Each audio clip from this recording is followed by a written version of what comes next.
இந்த போர்டு இங்கேருந்து இப்போது டொல்பின் பார்க்குறது தான் கிளம்புறதுக்கு ரெடியாக ஆகிக்கிட்டு இருக்குது. ஸோ இன்னும் கொஞ்சத்தில் இவங்களும் கிளம்பிடுவாங்கன்னு நினைக்கிறேன். எப்பயுமே பீச் ஓரத்தில் போக முடியாது, ஏன்னா மணல் டயர் அப்படியே உள்ளே அமிக்கிரும். இதெல்லாம் மீன் பிடிக்கிற போர்டு தான். இன்றைக்கி பெரும்பளவான மீனவர்கள் கடலுக்கு போகலைன்னு சொல்லி நினைக்கிறேன். அந்த மேகங்கள் மட்டும் இல்லைன்னா இன்னும் அழகாக இருக்கும். ஸோ இந்த போர்டெல்லாம் பார்த்தீங்கன்னா கிட்டத்தட்ட 15 நாள் 20 நாள் அப்படி கடல்லே நின்று மீன் பிடிச்சிட்டு வர்ற போர்டுங்க தான். அனைவருக்கும் வணக்கம். ஸ்காட் எல்லாரும் எப்படி இருக்கீங்க? நல்லா இருக்கீங்கன்னு நம்புறேன். இன்றைக்கி நான் எங்கே இருக்குன்னு பார்த்தீங்கன்னா நம்ம திருவண்ணாமலை மாவட்டத்தில் குறிப்பாக நிலாவளியில் தாங்க இருக்கும். இன்றைக்கி பார்த்தீங்கன்னா நம்ம சன்ரைஸ் பார்க்குறது தான் வந்திருக்கோம், அதுவும் நிலாவளி பீச்சில். காலையிலே சரியாக ஒரு 5:30 மணிக்கெலாம் ரெடியாகி இன்றைக்காவது போயிட்டு நம்ம சன்ரைஸ் பார்க்கணும் அப்படின்னு சொல்லி கிளம்பி வந்துட்டேன். ஏன்னா இதுக்கு முதல்லாம் பார்க்கவே முடியலை. இப்போ பார்த்தீங்கன்னா கொஞ்சம் கிளைமேட் ஓகே ஆயிடுச்சு. ஸோ அதனால் இன்றைக்கி போயிட்டு நம்ம சன்ரைஸ் பார்க்குறோம் அப்படின்னு சொல்லி கிளம்பி வந்துட்டேன். ரொம்ப நாளாக பிளான் பண்ணிக்கிருந்தேன். பட் 5:30 மணிக்கு எழும்புறதுங்கிறது என்னையை பொறுத்த வரைக்கும் ரொம்ப கஷ்டமான ஒரு விஷயம் அப்படிங்கிறதுனால ஒரு நாள் வரல. பட் இன்றைக்கி பார்த்தீங்கன்னா நேரத்தோடு எழுப்பி நான் சன்ரைஸ் பார்க்குறதுக்கு வந்துட்டேன். அதாவது சைக்கிளிங் பண்ணி தான் வந்தேன். ஸோ அதை பெஸ்ட்டு சொல்லிடணும். செம்ம என்டர்டைன்மெண்ட்டாக இருக்கும். வீடியோ பெஸ்ட்லேருந்து பாருங்கள். ஸோ காலை நேரத்தில் ஒரு உற்சாக பயணம் அப்படின்னு கூட சொல்லலாம். இதுக்கு பிறகு பார்த்தீங்கன்னா டெய்லி காலையில் 6 மணிக்கு முதல் எழும்பணும் அப்படின்னு சொல்லி ஒரு முடிவோடு தான் இருக்கேன். நம்ம சேனலுக்கு யாராவது புதுசாக வந்து மறக்காமல் சப்ஸ்கிரைப் பண்ணி பக்கத்தில் இருக்கக்கூடிய பெல் ஐக்கனை கிளிக் பண்ணி வைங்க. அப்போ தான் நம்ம போகிற வழியாக டக்கு டக்கு நோட்டிஃபிகேஷன் வரும். சைக்கிளிங் பண்ணி வந்த வீடியோ எப்படி இருக்குது அப்படிங்கிறத பார்த்துட்டு வந்துடுங்க. காலையிலே சரியாக 6 மணிக்கெல்லாம் வீட்டிலேருந்து கிளம்பிட்டேங்க பீச் பக்கம் போகணும்னு சொல்லி. ஏன்னா ரொம்ப நாள் பிளான் பண்ணிக்கிட்டே இருந்தேன் சன்ரைஸ் பார்க்கணும்னு சொல்லி. ஸோ இன்றைக்கி தான் அதுக்கான டைம் வந்திருக்குது. நம்ம வீட்டிலேருந்து ஒரு 300 மீட்டர் தூரத்தில் தான் பீச் இருக்குது. இன்றைக்கி சன்ரைஸ் பார்க்குறது மட்டும் இல்லாமல் அப்படியே பீச் வழியாக நம்ம சைக்கிள் கொஞ்சம் தூரம் ஓட்டிகிட்டு போகலாம் அப்படின்னு சொல்லி தான் பிளான் பண்ணி வந்திருக்கேன். காலையிலே இப்படி சைக்கிளிங் பண்ணி வந்து இந்த மாதிரி பீச் பக்கம் சன்ரைஸ் பார்க்குற சுகம் இருக்குது. அதை அனுபவித்தா மட்டும்தான் அதோட ஃபீல் தெரியும். உண்மையாலுமே சின்ன வயசுலேருந்து இதெல்லாம் ஒரு ஆசைன்னு கூட சொல்லலாம். இந்த இயற்கை அழகு இருக்கே வேறு லெவலில் இருக்குங்க. நமக்கு சைக்கிளை பார்த்திங்கன்னா இந்த மாதிரி கடற்கரையில் வறண்ட மணலில் பார்த்திங்கன்னா சைக்கிள் மிதித்து போக முடியாது. அதனால் அலைகள்லாம் கொஞ்சம் ஈரமாக இருக்க இடத்துல போயிட்டு சைக்கிளை மிதித்து போகிறதுக்கு ஸ்டார்ட் பண்ணலாம். இந்த போர்டு இங்கேருந்து இப்போது டொல்பின் பார்க்குறது தான் கிளம்புறதுக்கு ரெடியாக ஆகிக்கிட்டு இருக்குது. போர்டை கடலில் தள்ளுறதுக்கு ஆக்கள் குறவுன்னு சொல்லி என்னையும் கொஞ்சம் ஹெல்ப்புக்கு கூப்பிட்டாங்க. ஸோ போர்டை தள்ளி கொடுத்து ஒரு ஹெல்ப் ஒன்று பண்ணிட்டு வந்துடலாம்.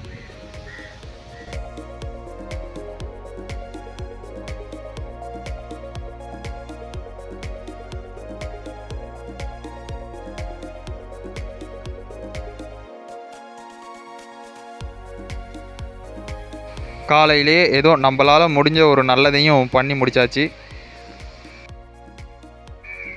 இந்த பீச்சில் தான் இப்படி நாய் தொல்லை இருக்கா, இல்லைனா எல்லா பீச்சிலையுமே இதே மாதிரி நாய் தொல்லைகள் இருக்கா அப்படின்னு சொல்லி மறக்காமல் கமெண்ட் பண்ணுங்கள்.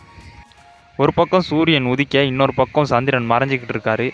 இந்த மாதிரி ஒரு இயற்கை வியூவை பார்க்கணுன்னு யாராவது ஆசைப்பட்டீங்கன்னா மறக்காமல் நிலாவளிக்கு வாங்க. பாருங்கள் என்ன மாதிரி அழகுன்னு சொல்லி. இதெல்லாம் ஹோட்டல்ஸ் தாங்க. இந்த நாட்களில் டூரிஸ்ட் பார்த்திங்கன்னா எக்கச்சக்கமாக குமிஞ்சிருக்காங்க. ஸோ வேறு லெவலில் களை கட்டுது திருவண்ணாமலை. பீச் ஓரத்தில் சைக்கிள் ஓட்டிட்டு போகிறது ரொம்ப ஈஸியாக இருக்குன்னு சொல்லி தப்பாக நினச்சி வந்துட்டேன். பட் பார்த்திங்கன்னா ரோட்டில் போகிறத விட பீச்சில் போகிறது ரொம்பவுமே டஃப்பாக இருக்குது. டயர் பார்த்திங்கன்னா உள்ளேயே அமுங்கிறதுனால மிதித்து போக முடியல. இந்த மாதிரி அலைகள் ஓரத்தில் தான் சைக்கிளிங் பண்ணி வரக்கூடியதாக இருக்கும். ரொம்பவுமே பீச் ஓரத்தில் போக முடியாது, ஏன்னா மணல் டயர் அப்படியே உள்ளே அமிக்கிரும். இருந்தாலும் பரவாயில்ல, எவ்வளோ தூரம் நம்மளால் போக முடியுதோ அவ்வளோ தூரம் போகலாம். இந்த அழகை பார்த்துக்கிட்டு போனால் எவ்வளோ தூரம் வேணாலும் போகலாம் போல தான் இருக்குது. பார்த்தீங்களா, இதே மாதிரி அலை அப்படியே சைக்கிள் டயரை நனைச்சிச்சின்னா அப்படியே டயர் உள்ளே அமைங்கிரும். மறுபடி நம்மளால் போக முடியாது. இப்போது அலைகிட்டேருந்து தப்பிச்சிட்டேன். இன்னும் கொஞ்சம் தூரம் நம்ம போகலாம். ஸோ எவ்வளோ தூரம் போக முடியுது அப்படிங்கிறதையும் பார்த்துருவோம். வா, வேறு லெவலில் இருக்குங்க சன்ரைஸ்.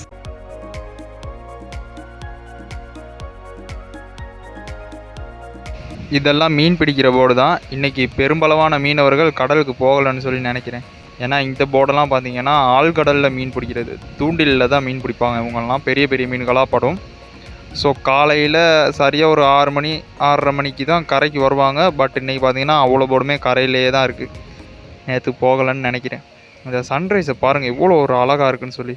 அந்த மேகங்கள் மட்டும் இல்லைன்னா இன்னும் அழகாக இருக்கும். கிட்டத்தட்ட ஒரு 3-4 கிலோமீட்டர் அப்படியே கடற்கரை ஓரம் சைக்கிளிங் பண்ணி வந்துட்டேன். பட் சன் பார்த்திங்கன்னா இன்னும் ஃபுல்லாக ரைஸ் ஆகி முடியலை. கொஞ்சம் நேரம் அப்படியே போகலாம். வேறு மாதிரி இருக்குங்க வியூ, உங்களுக்கு பார்த்தா தெரியும். நானும் அடுத்து டொல்பின் பார்க்குறதுக்கு போகிற ஒரு பிளான் ஒன்று இருக்குது. ஸோ கிட்டத்தட்ட டொல்பின் பார்க்க போகிறதுக்கு ஸ்ரீலங்கா ப்ரைஸில் 25,000 மாதிரி சார்ஜ் பண்ணுறாங்க. ஏன்னா இங்கேருந்து ஒரு 10 கிலோமீட்டர் கிண்ணியா பக்கம் தான் போகணும் டொல்பின் பார்க்குறதுக்கு. ஸோ பார்க்கலாம் என்ன மாதிரி அப்படின்னு சொல்லி. நானும் இது வரைக்கும் போர்டில் போனதே இல்லை. ஒரு வாட்டி சரி போட்டில் போகணும் அப்படின்னு சொல்லி ரொம்ப ஆசையாக இருக்குது. இப்போ நீங்கள் பார்த்துக்கிருக்க இந்த மலை இருக்குது பார்த்தீங்களா, ஸோ இந்த மலைக்கிட்ட இருக்க பீச் பேர் பார்த்தீங்கன்னா அடுக்குப்பாறை பீச் அப்படின்னு சொல்லி சொல்லுவாங்க. இந்த பீச்சு சரியாக ஈஸ்டர்ன் யூனிவர்சிட்டி ரோட்டில் தான் இருக்குது. ஸோ அந்த பக்கமும் போகணும். சன் பார்த்தீங்கன்னா ஃபுல்லாக இப்போ ரைஸ் ஆகி முடிஞ்சிருச்சு.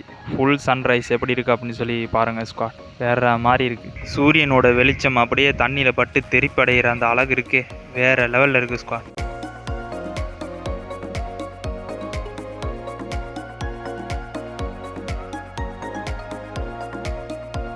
முடிஞ்ச வரை ட்ரை பண்ணி வந்தேன். பட் இதுக்கு மேலே பார்த்தீங்கன்னா நம்மளால் போக முடியாது.